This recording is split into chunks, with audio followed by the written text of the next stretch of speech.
The massive space station drifted silently in the void between stars. Its walls were made of crystal that glowed with soft blue light. Inside the great hall, beings from across the galaxy sat in judgment.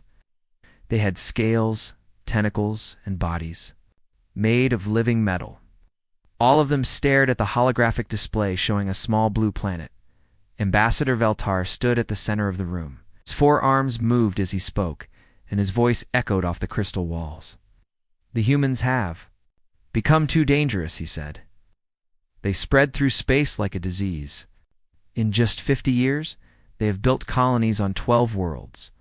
No other species has ever expanded so fast." The other aliens nodded their agreement. They had watched humanity grow from a single planet to a force that threatened their carefully ordered galaxy. The humans built ships that moved faster than anything the aliens had seen. They fought wars with weapons that broke the old rules of combat. Worst of all, they never stopped asking questions. "They cannot be controlled," Veltar continued. "They refuse to follow our laws. They ignore our warnings. They must be stopped before they grow stronger." On the far side of the galaxy, Major Kim Hoon sat in front of dozens of glowing screens. The Sol Command Center was buried deep underground, protected by layers of concrete and steel. Kim had been watching the stars for 15 years, looking for signs of danger. Tonight something was wrong. His instruments showed strange signals coming from the edge of the solar system. The patterns made no sense. They looked like ships, but no human vessel could move that way. The signatures appeared and disappeared like ghosts in the darkness. Kim picked up his communication device. "Control, this is Monitor Station 7. I have unknown contacts at Grid Reference Alphanine 7. The voice that answered sounded tired. "Station 7, we've checked your sector twice today. Your equipment is acting up again. Submit a maintenance request." "Sir, these readings are different. The quantum signatures don't match anything in our database." "Kim, you've been staring at those screens too long. Get some sleep. That's an order." The communication ended with a click. Kim stared at his instruments. In frustration, the signals were still there, growing stronger. Whatever was out there, it was getting closer, far below the ice of Antarctica. Dr. Park Minji worked alone in her laboratory. The metal fragments on her table came from something that had crashed into the Pacific Ocean 3 months ago. The military had recovered the pieces from the ocean floor and brought them to her for analysis. The metal was impossible. It was lighter than aluminum, but stronger than steel. When she heated it, the metal absorbed the energy and glowed with its own light. When she cooled it, the metal became harder than diamond. Most strange of all, the metal seemed to respond to electrical signals in ways that made no sense. Park had run every test she could think of. The metal contained elements that didn't exist on Earth. The atomic structure was like nothing in any textbook. She was looking at technology that was hundreds of years ahead of anything humans had built. She made careful notes in her computer. Tomorrow, she would contact her colleagues around the world. They needed to know that something had visited Earth, something that came from the stars, back on the Crystal Station. The vote was ending. Representatives from 100 worlds had spoken. All of them agreed that humanity posed a threat to galactic peace. The humans were too aggressive, too curious, too dangerous to be allowed to continue. Admiral Keksai received the order through his neural implant. The message was simple and direct. Execute Protocol 7. Complete sterilization of the target world. No survivors. Keksai had carried out such orders before. There were worlds in the galaxy that had once been green and full of life. Ow. Now they were empty rocks, floating in space. The galaxy was safer without the species that had lived there. The human world would be no different. His fleet had been waiting in the outer darkness for weeks. 60 ships equipped with antimatter weapons capable of cracking a planet's crust. They were invisible to human sensors, protected by technology that bent light around their hulls. The torpedoes launched without ceremony. Each one carried enough destructive power to level a continent. They would reach Earth in exactly 72 hours. The humans would have no warning, no chance to escape, no time to prepare. Admiral Keksai felt nothing as he watched the weapons streak toward their target. This was simply another task to be completed. another dangerous species to be removed from the galaxy. He had no way of knowing that humanity had already survived one extinction event. The dinosaurs had ruled Earth for millions of years before an asteroid ended their reign. But life had found a way to continue. Evolution had created something new. The aliens were about to learn that trying to kill humanity was the most dangerous mistake they could make. Some species became extinct when faced with overwhelming force. Others became something far more dangerous than they had ever been before. Earth had 72 hours left to live. But death was not the end of the human story. It was only the beginning.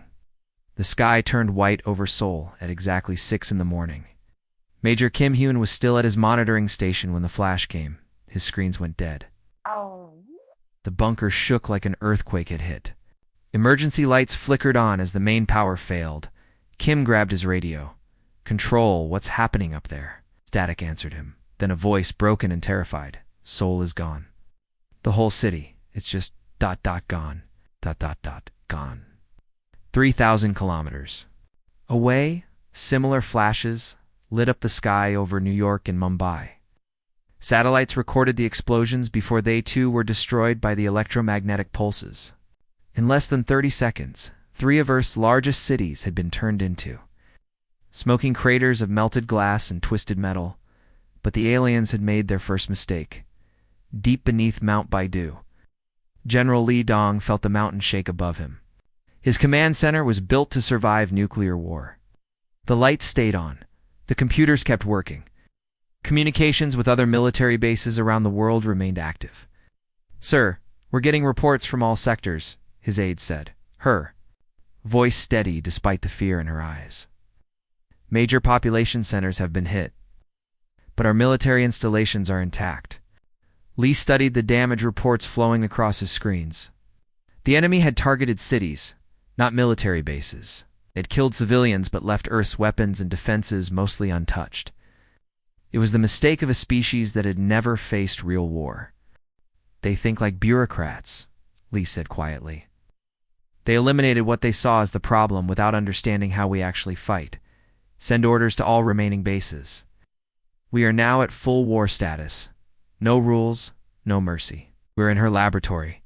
Beneath the Antarctic ice, Dr. Park Minji watched her equipment detect something impossible. The attacking ships were broadcasting quantum signatures. Her computers were analyzing the alien technology, and the results made no sense. The alien quantum processors worked almost exactly like human brain patterns. The same neural pathways, same electrical impulses. The same quantum entanglement that scientists had discovered in human consciousness just 5 years ago. Park worked frantically comparing the alien signals to human brain scans. The match was nearly perfect. Somehow the aliens had built computers that thought like humans. That meant humans might be able to control alien technology. She began writing code, trying to create an interface between human thought patterns and alien systems. If she was right, humanity had just been given the key to their enemies' weapons. Captain Choi Jin stood in the ruins of Busan, watching smoke rise from what had once been his home city. The attack had come without warning. Millions of people had been vaporized in an instant. But some had survived in the underground areas near the harbor. He organized the evacuation, moving survivors through the subway tunnels to safety outside the city. Old people, children, families who had lost everything. They looked at him with hope, trusting him to keep them alive. That trust turned to horror when the alien fighters appeared. The ships were sleek and silver, moving through the air without making any sound. They opened fire on the refugee columns with weapons that cut through concrete like paper. Children screamed. Parents threw themselves over their families, trying to shield them from death that came from the sky. Choi watched a mother die protecting her baby. He saw an old man fall while helping his wife escape. These aliens were not just destroying military targets. They were hunting survivors. They were murdering families. Something cold and hard settled in Choi's chest.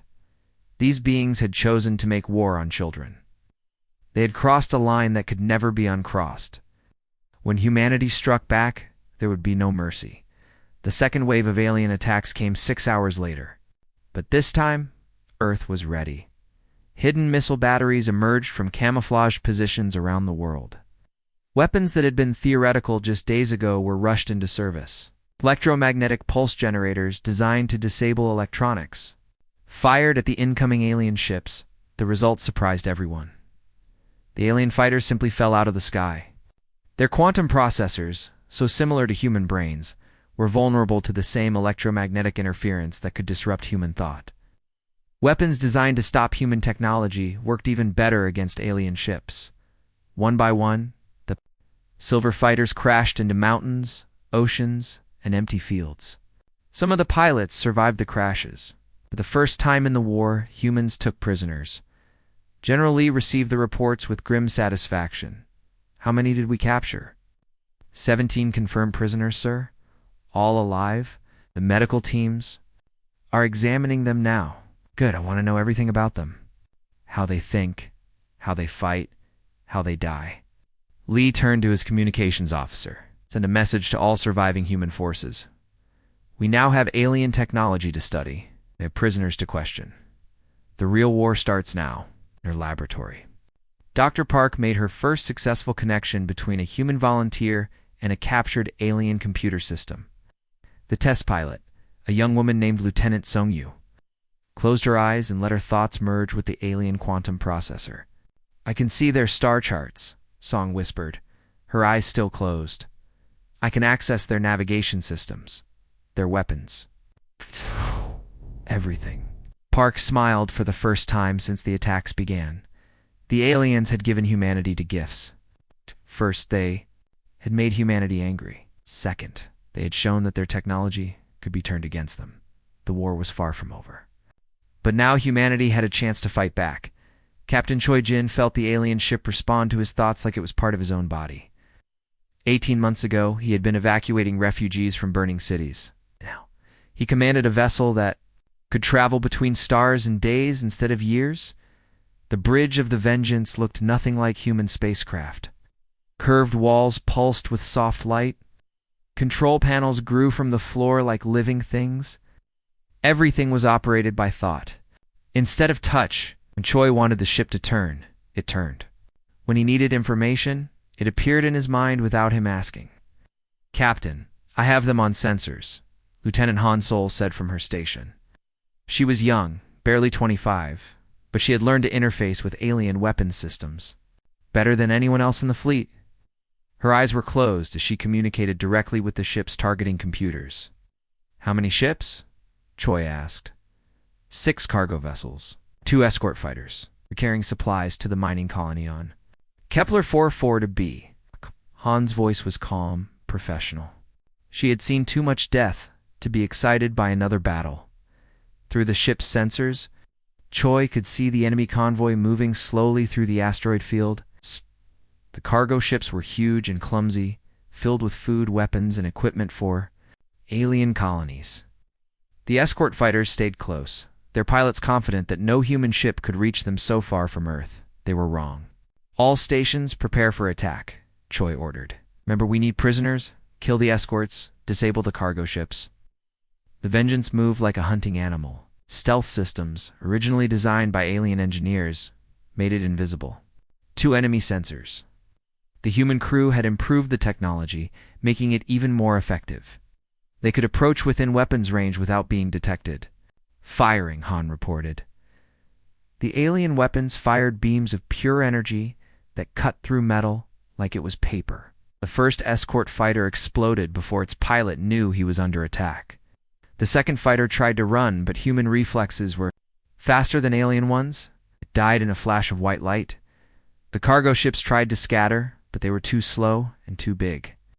Precise shots from the Vengeance disabled their engines without destroying their hulls. Within minutes, 6 enemy vessels drifted helplessly in space. Send boarding parties, Choi ordered. I want everything they have. Cargo, navigation, data, crew members, everything. This was how humans had learned to fight in space, not with honor or ceremony, but with efficiency and brutality. The aliens expected formal challenges, warnings before attacks, time to surrender with dignity. Humans gave them death from the darkness without warning. The boarding parties returned with 23 alien prisoners and computer cores containing star charts of half the galaxy. Choi studied the data as his ship prepared to jump to its next target. The aliens had hundreds of colonies scattered. Across dozens of star systems, supply convoys moved between them on regular schedules. Military patrols followed predictable routes. It was like having a map of enemy weaknesses. "Where to next, Captain?" asked Lieutenant Park Soon, the navigation officer. Here Choi pointed to a star system 40 light-years away. "They have a fuel depot orbiting the third planet. Destroy it, and 12 other systems will be cut off from resupply." The ship jumped through space, folding distance like paper. Would have taken human ships decades was accomplished in ours using alien technology that humans now controlled better than its original creators.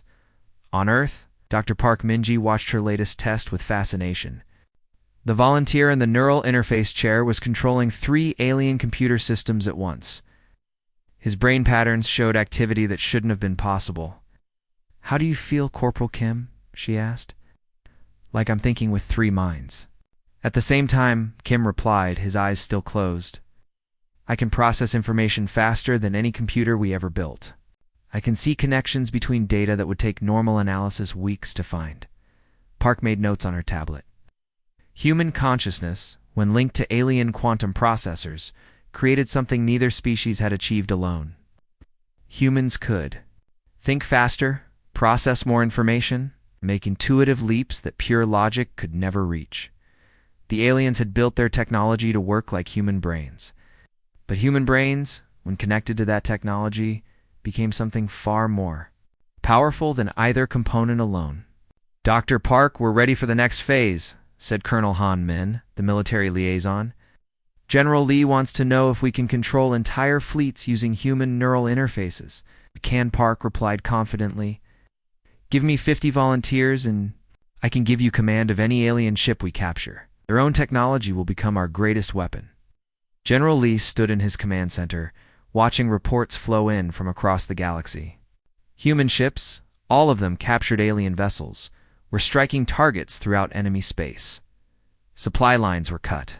Colonies were isolated. Co-military bases were destroyed by their own weapons. The aliens were learning what it meant to be hunted. "Sir." "We've intercepted enemy communications," reported his intelligence officer. "They're calling us the Ghost Fleet. They can't understand how their own ships are attacking them." Lee smiled grimly. The aliens had made their second mistake. After killing billions of humans, they had assumed the survivors would fight like aliens, with honor, with rules, with predictable tactics. Instead, humanity had become something the galaxy had never seen before. Predators who used their enemies' strengths against them. Hunters who struck from the darkness and vanished before retaliation was possible. The galaxy was vast. But it was no longer safe for the species that had burned Earth. Dr. Park Mingi stood in the center of the neural command chamber, watching 50 human operators connected to alien quantum systems across 12 star systems. Each person sat in a specialized chair with cables running from their heads to massive computer banks. Their eyes were closed, but their minds were awake and working at impossible speeds. "Network status report," Park called out. "Oh, connections." "Stable," replied Sergeant O'Kyung from his interface chair. "I have control of 18 ships in the Centauri system. Lieutenant Kim has 23 vessels near Vega. Commander Lee is managing an entire battle fleet in the Arcturus sector." Park watched the displays showing ship movements across the galaxy. What she saw should have been impossible. Humans were controlling hundreds of alien vessels simultaneously, coordinating attacks across distances that would take light years to cross. The quantum entanglement between human consciousness and alien computers had created a network more powerful than anything either species had built alone. "Dr. Park," came a voice from across the room. "We're ready to begin the coordinated strike." She nodded. "All operators, begin Phase 4. Target all military installations in Sectors 7 through 15. Captain Choi Jin felt his consciousness expand across space as he connected to the network. Through the quantum link, he could sense his fellow humans controlling ships throughout the galaxy. They were like fingers on a single hand, working together. With perfect coordination, his personal fleet of 37 captured alien vessels moved through Confederation space like sharks through water. Each ship was crewed by humans who had lost everything in the burning of Earth. They fought with the cold fury of people who had nothing left to lose. "Captain, we're approaching the Confederation fortress at Rigel," reported Lieutenant Hansol. Her voice came through the quantum link directly into his mind. 24 defensive platforms, 43 patrol ships. They don't know we're here. Choi smiled grimly. The alien stealth technology, improved by human engineering, made his ships invisible until the moment they opened fire. The enemy would have no warning, no chance to prepare, no time to call for help. "All ships attack pattern Omega," he commanded through the neural link. "Destroy everything." The battle lasted exactly 4 minutes and 37 seconds. Alien defensive platforms that had protected Confederation space for centuries were reduced to floating debris. Patrol ships that had never faced real combat were obliterated before they could return fire. The fortress itself, home to 50,000 alien military personnel, cracked open like an egg and vented its atmosphere into space. Across the galaxy, similar attacks were happening simultaneously. Human-controlled alien fleets appeared without warning in dozens of star systems. Military bases that had stood for millennia were destroyed in minutes. Supply depots that fed entire sectors were reduced to expanding clouds of gas and metal. Lieutenant Hansol's voice was excited as she processed data from the quantum network. "We found something important. All the quantum communication traces lead back to a single point. The same star cluster keeps appearing in their navigation data." Choi felt the information flow into his mind through the neural link. Star charts, communication logs, and navigation records all pointed to the same location. A cluster of 7 stars surrounded by defensive installations that dwarfed anything else in the galaxy. That's where they come from, he realized. Their home system. The message began broadcasting 15 minutes later.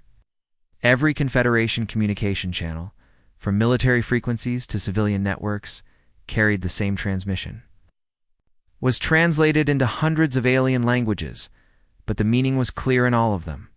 You wanted Earth gone. You succeeded. Now you face what Earth became. The transmission included visual recordings from the attacks. Alien ships destroying. Alien bases. Confederation vessels turning their weapons on Confederation colonies. The message was simple.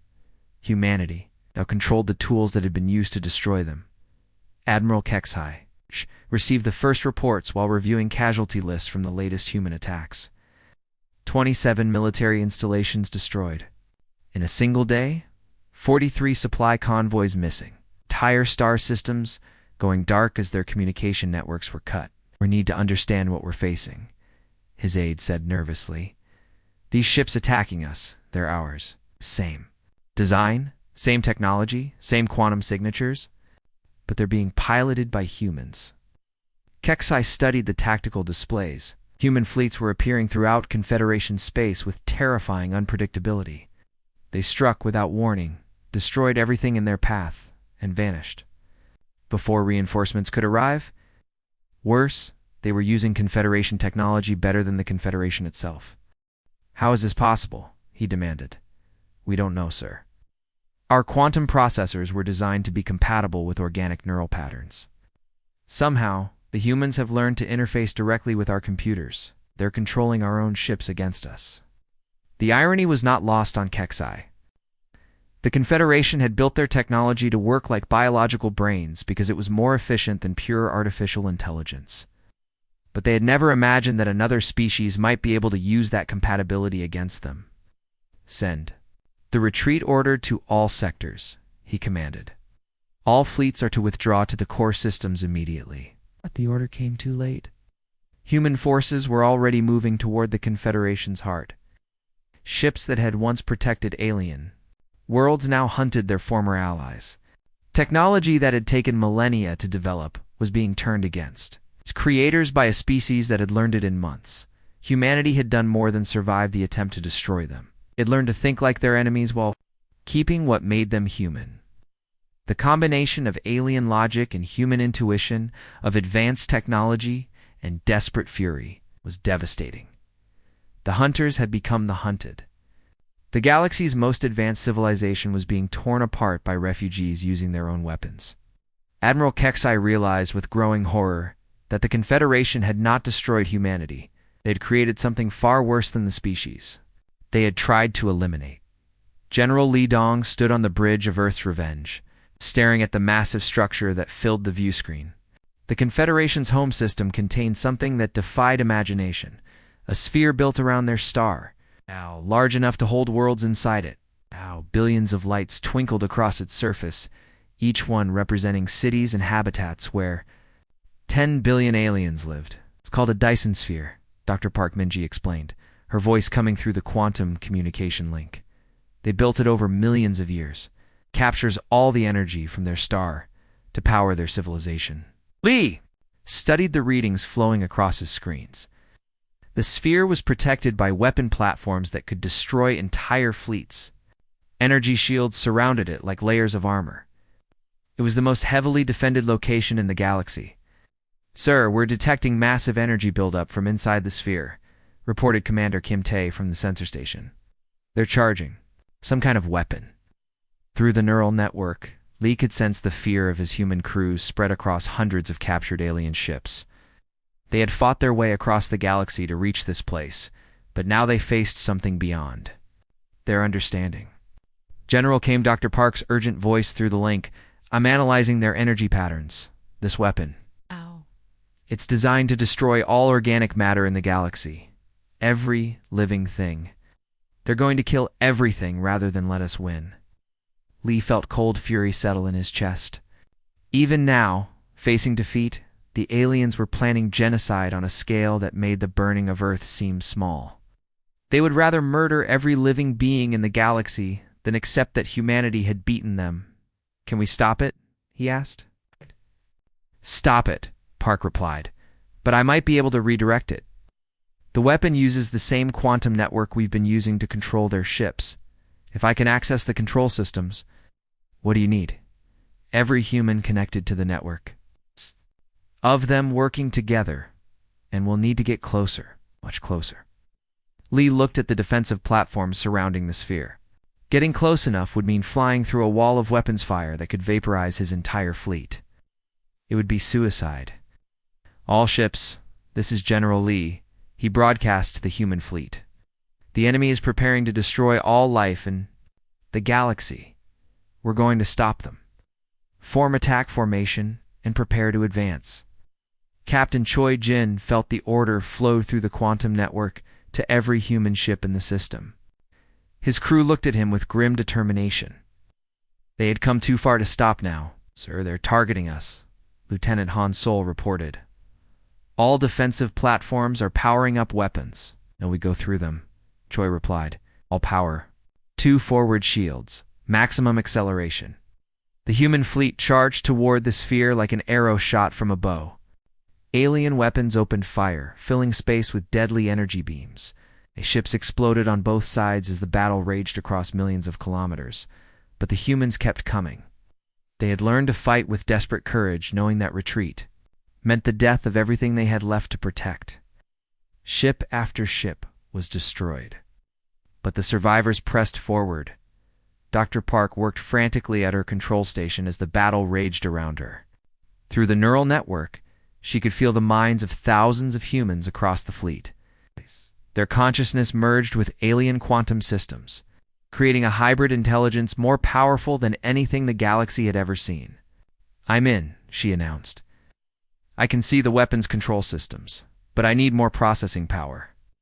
Every human mind connected to the network. One by one, humans throughout the fleet linked their consciousness to the quantum network.